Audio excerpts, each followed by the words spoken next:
ជំរាបសួរបងប្អូនទាំងអស់គ្នាព្រឹកនេះម៉ោង 6 កន្លះហើយភ្លៀងបានមួយមេបងប្អូននៅបាត់ដំបងភូមិពោធិ៍បាត់ដំបងស្រុកសង្កែបងប្អូនឥឡូវហ្នឹងបានភ្លៀងមួយមេហើយភ្លៀងកក់ខែមួយមេថ្ងៃនេះថ្ងៃទី7 ខែមីនាបងប្អូនភ្លៀងមួយមេភ្លៀងមកសាកទៅទឹកស្រូវបងប្អូនយកសពុតភ្លៀងយកមកគ្របភ្លៀងដូចខ្លាំងដែរ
ភ្លៀងមួយមេមិញរៀងថ្ងៃបងប្អូន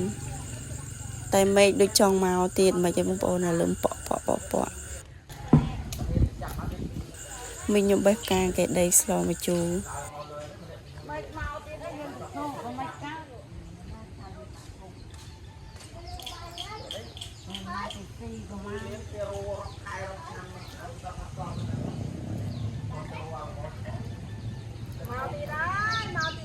Ui, có vào cái cầu á chứ ạ.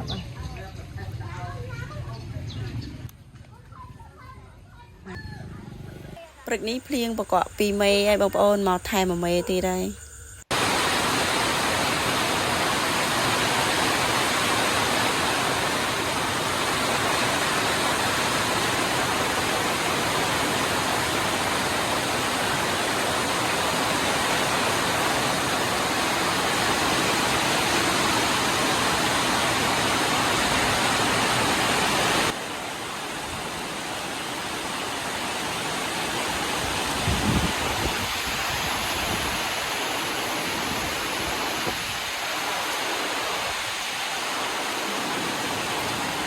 mà đó sao mà mua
ភ្លៀងបកក2មេទាំងព្រឹកបងប្អូនអើយ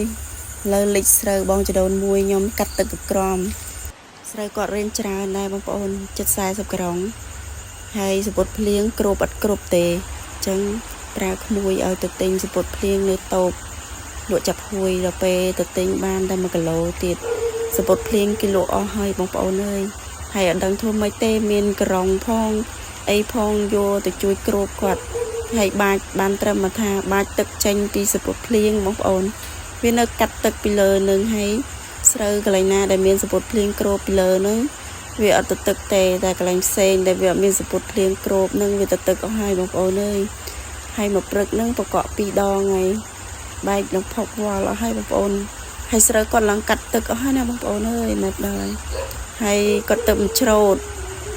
ស្រូវស្រាគាត់មកហាប្រហែលជា3ថ្ងៃហើយ ត្រូវសាថ្ងៃហ្នឹងបងប្អូនប៉ុន្តែដូចថាសាអត់តាន់ឥឡូវហ្នឹងត្រូវភ្លៀងទៅទឹកអស់ហើយអត់ដឹងធ្វើម៉េចទេបងប្អូនអើយមានតែអាណិតគាត់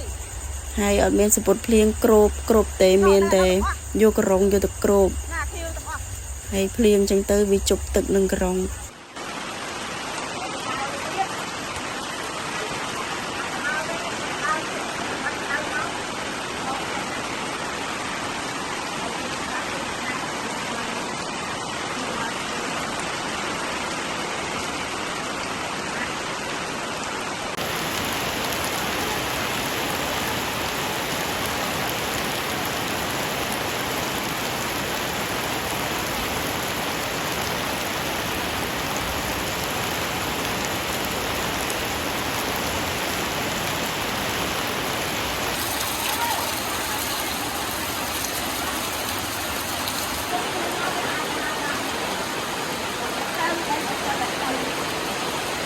បងណាបើទៅទិញពុតភ្លៀងណាស់មកអីមើល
mà đi đặt nó bằng cái tiền từ trước liền rồi cái thật đặt là không lên núi mà nên ba cái đặt là thịt cầu những bạn nó tốt lắm một tuần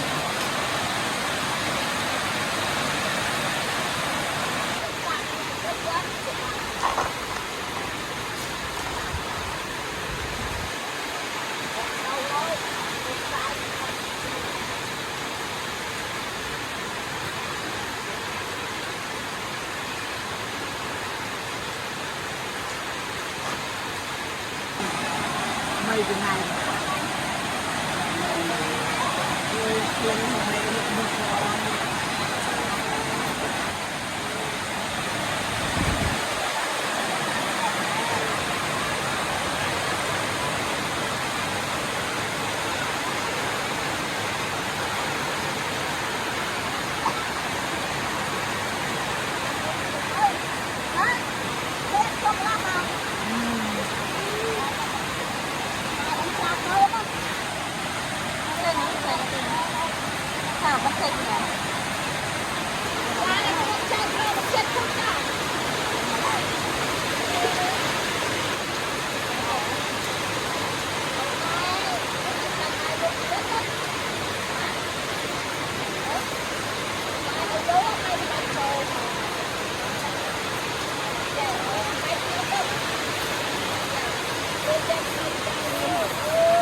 riêng à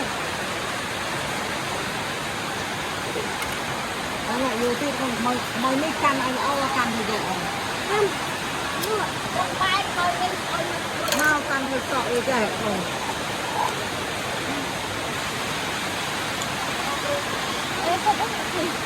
cho nó chai lên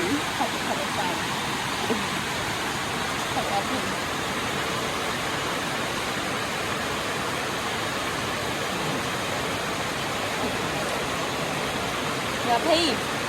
bây giờ ao rồi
វីដេអូថ្ងៃនេះក៏មានតែប៉ុណ្្នឹងទេបងប្អូនទាំងអស់គ្នាសូមអរគុណបងប្អូនទាំងអស់គ្នាជួបគ្នានៅវីដេអូក្រោយទៀតសូមអរគុណបាយបាយ